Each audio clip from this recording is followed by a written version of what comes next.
Debbie had always been the kind of woman who believed in love, even though life had given her several reasons to doubt it. Growing up in Lagos, she had seen too many stories of heartbreak, betrayal, and deception, yet she held on to the idea that somewhere out there, her own true love was waiting. At 26, she was done with her youth service and ready to start her career, but deep down, she longed for something more, someone to share her life with. Her best friend, Sandra, never stopped teasing her about her high expectations. "Debbie, you're looking for a fairy tale in this Lagos," Sandra would say with a laugh. "Men here are different. They don't read romance novels, my dear. They read How to Scam Women 101. Debbie would always roll her eyes and smile. "Not every man is a liar, Sandra. I still believe good men exist." Sandra scoffed. "If you find one, introduce me to his brother, because I'm tired of these unserious Lagos boys." Debbie had been single for a long time, partly because she was picky and partly because she had been too focused on work. But as time passed, she couldn't deny the loneliness creeping in. She watched as friends and colleagues got into relationships, got engaged, and posted romantic pictures on social media. Every time she scrolled through Instagram, it seemed like love was in the air, everywhere except in her life. One evening, as she sat in her small apartment scrolling through her phone, Sandra called. "Debbie, we need to go out this weekend," she announced. Debbie sighed. "Sandra, I'm not in the mood for clubbing." "Who said anything about clubbing?" "I'm talking about a nice lounge, good music, fine wine, and maybe, just maybe, you'll meet someone interesting." Debbie hesitated. "I don't know." Sandra groaned. "Come on, Debbie. You can't sit at home forever.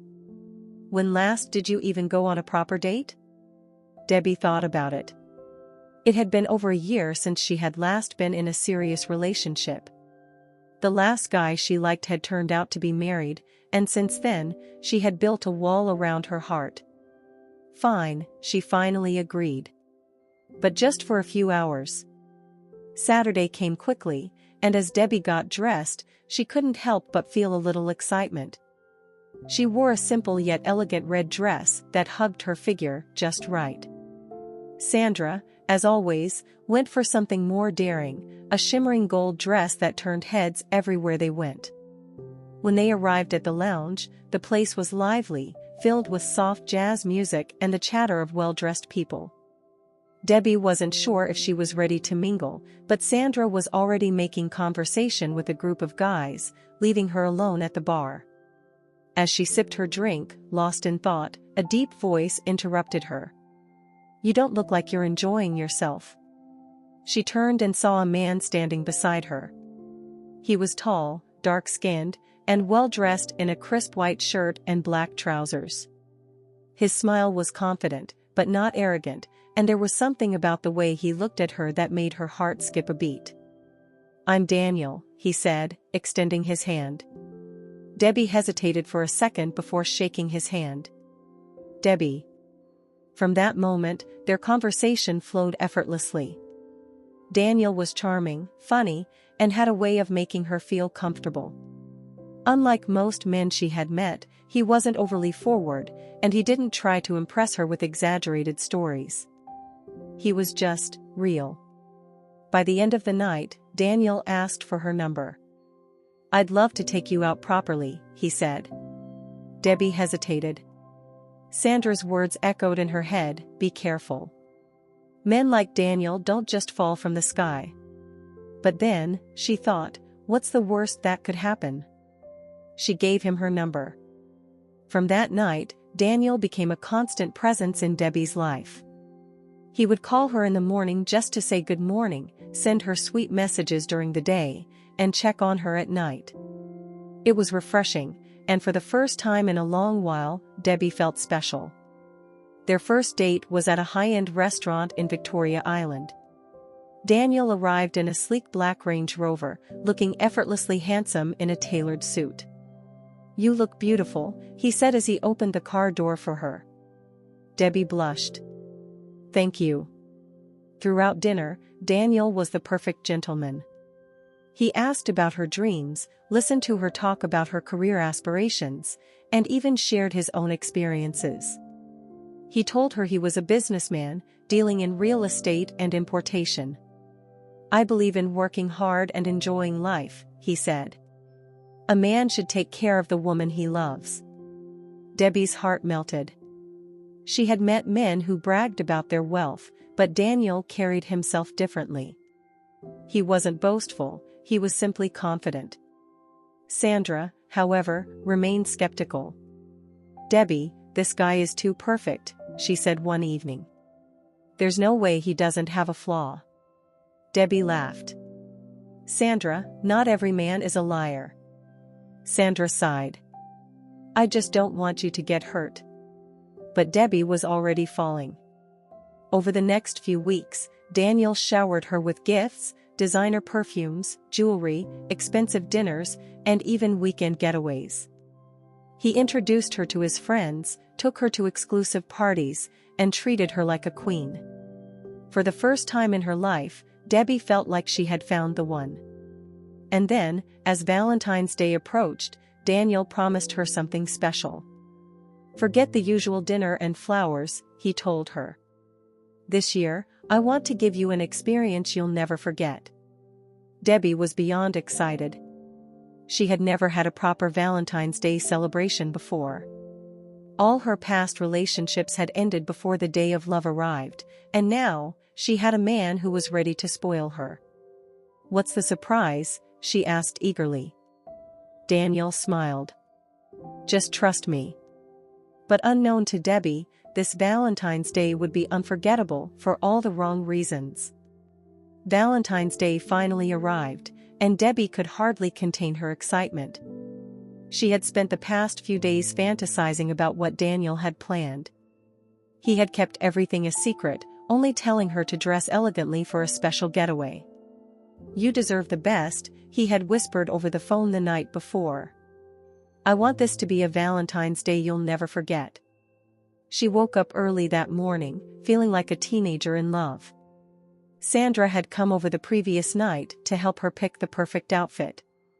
"So, he still hasn't told you where you're going?" Sandra asked, watching as Debbie applied her makeup. "No," Debbie said, smiling. "But I trust him." Sandra sighed and leaned against the dresser.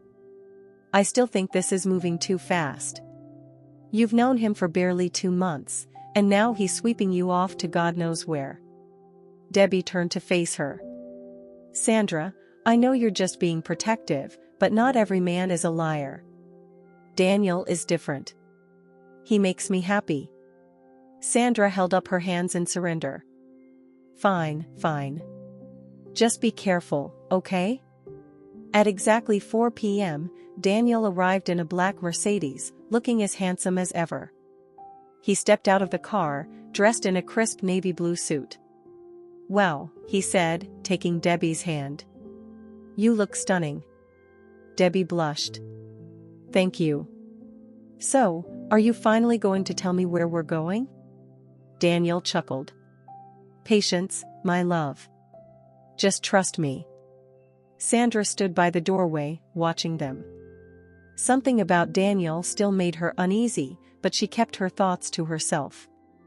"Have fun," she said, forcing a smile. Daniel drove them out of Lagos, heading towards the outskirts of Ogun State. The journey was smooth, and as they drove through long, deserted roads, Debbie started to wonder where exactly they were going. "Are we traveling?" she asked, laughing nervously. "Not too far," Daniel replied. "Just somewhere private, away from the city noise. You'll love it." Debbie relaxed. She had always wanted to experience a luxurious getaway, and Daniel seemed to know exactly how to treat a woman right. After almost 2 hours of driving, they finally arrived at a secluded villa surrounded by tall trees and thick bushes. It looked expensive, with high fences and security guards at the entrance. Daniel smiled at her. "Welcome to our private paradise for the night." Debbie was impressed. The place was beautiful, quiet, and romantic, just the way she had always imagined her dream Valentine's getaway.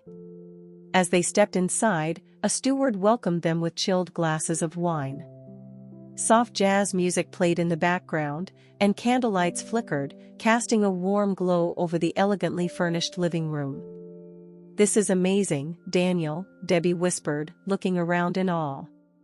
"Only the best for you," he said, kissing her forehead. They had dinner outside, under the stars.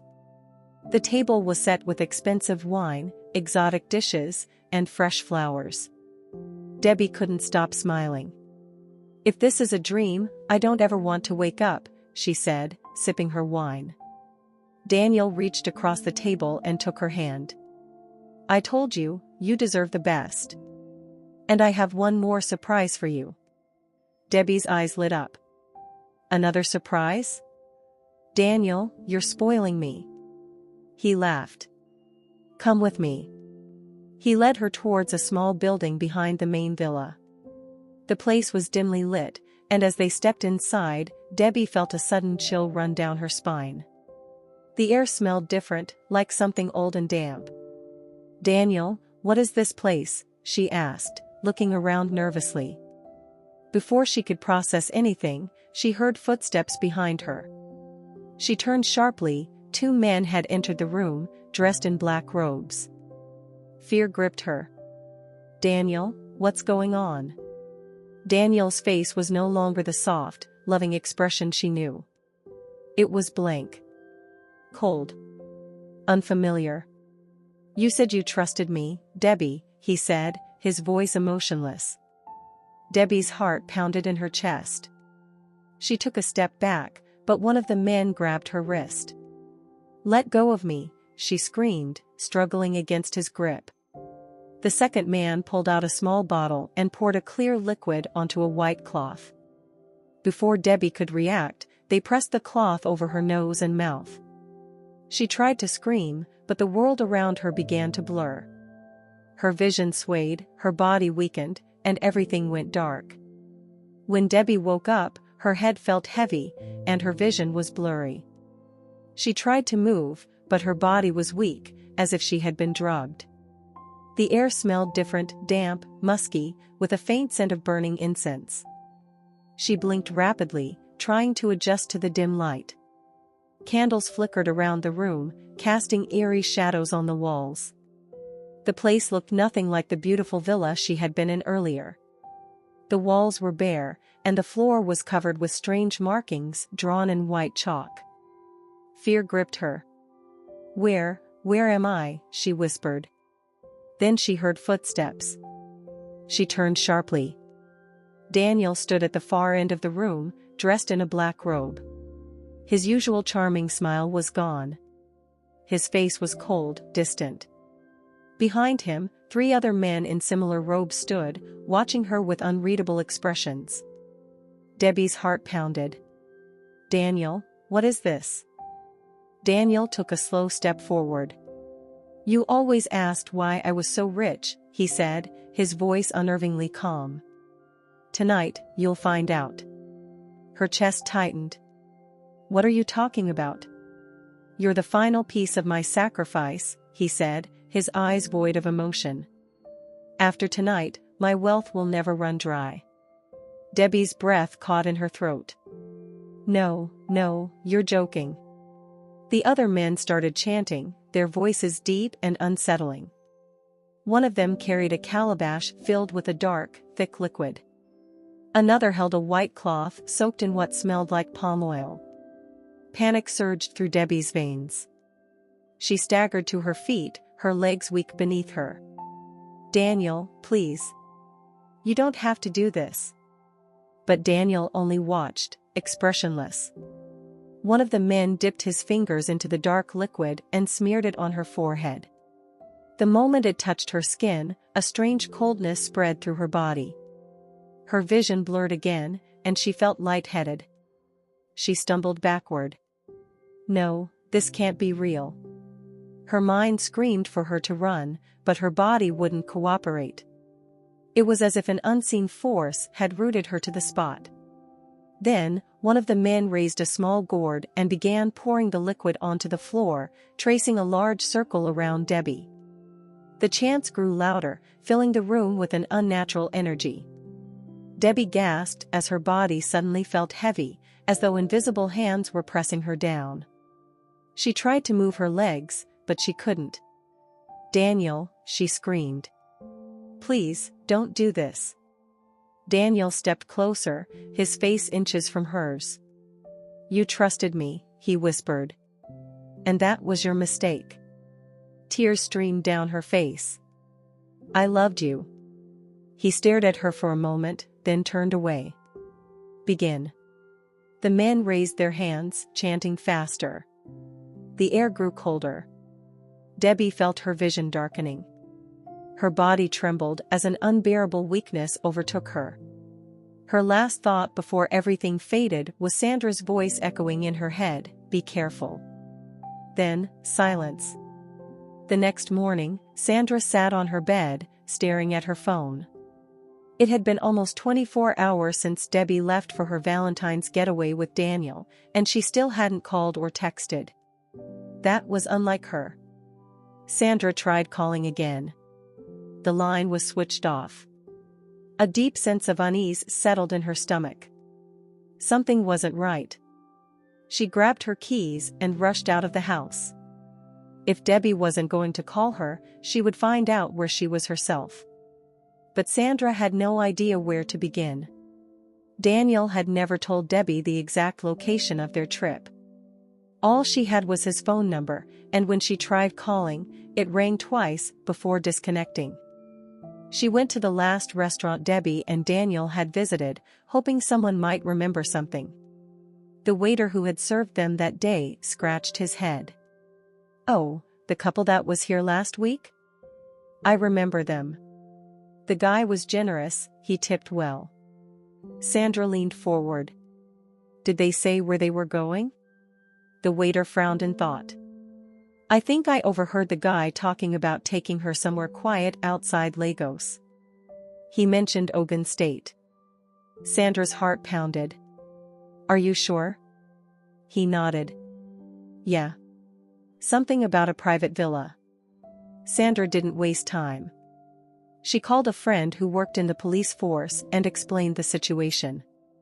By the time they arrived in Ogun State later that evening, the sun had already begun to set. After making several inquiries, they tracked down a secluded villa that matched the description of where Daniel had taken Debbie. But when they got there, the place was abandoned. The gates were open, the house eerily silent. Plates of half-eaten food sat on the table, and a bottle of wine remained untouched. Sandra's pulse raced. "Debbie," she called, running inside. The air smelled stale, and the dim lights flickered. It was as if the place had been deserted in a hurry. Then, in the center of the living room, she saw it, a red scarf. Debbie's scarf. Sandra picked it up, her hands trembling. "She was here," she whispered. One of the officers moved towards a back door that led to another section of the villa. When he pushed it open, a strong, pungent smell hit them. The air was thick with the scent of burnt incense, mixed with something metallic. Sandra covered her nose. "What is that smell?" They stepped inside. The walls were covered in strange symbols drawn in white chalk. Candle wax dripped onto the floor, forming odd patterns. And then, Sandra saw something that made her blood run cold. On the floor, in the center of the markings, was Debbie's purse. But no sign of Debbie. Sandra dropped to her knees, tears stinging her eyes. "No, no, no, no." The officer placed a hand on her shoulder. "We'll investigate. But from what we're seeing here, this looks like a ritual site." Sandra shook her head violently. "No. Debbie can't be gone. She can't." The officer sighed. "We will do everything we can." But deep inside, Sandra knew the truth. Debbie was gone.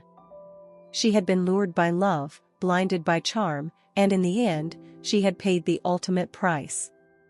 Daniel was never found. He disappeared, as if he had never existed. Debbie's story spread like wildfire across Lagos. People whispered about the dangers of trusting too easily, about the things that happened behind closed doors in the name of love. Some swore never to celebrate Valentine's Day again, fearing that they too could fall victim to such horrors. Sandra fell into depression, blaming herself for not stopping Debbie when she had the chance. But the truth was, Debbie had ignored the warning signs. She had seen the charm, the luxury, the romance, but she hadn't seen the danger lurking beneath it all. Valentine's Day was meant to be a day of love, but for those who knew Debbie's story, it became a reminder. A chilling lesson that sometimes, love isn't what it seems.